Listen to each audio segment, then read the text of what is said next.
Ir 3500. gads. Uz Džurdenģi planētas iestājies kultūras bats. Kur ir mūsu avots, kur ir mūsu saknes? Vai gaidīt uz sudraba paplātes kāds tos lai atnes? Nē, labākie no labākiem, kam ir vēl kādas spējas, uz senām zvaigznēm aizlidos rast kodu pirmatnējo.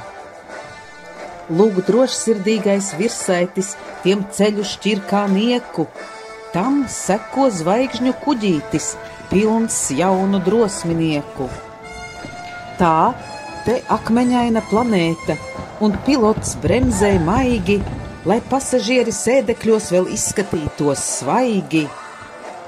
Nāciet, rādiet savu spēku, kā paklausīgi bumba lēkā, ar ķemmi un ar šķērītēm te matu pavēlniece, un spēka vīrs nes kumeļu, tas stalts un nesaliecies.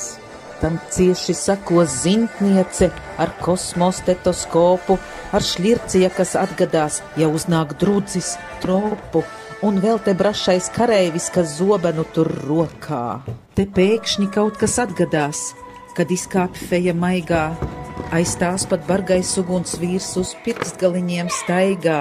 Vai tā ir gravitācija, vai laika portāls veras, vai sasons, kross vai grācija, te kaut kas neiedaras. Kas ir tur zem tiem akmeņiem, vai senču likta bēda, vai tiešām uz šīs planētas snauž Džurdanču kultūra pēda?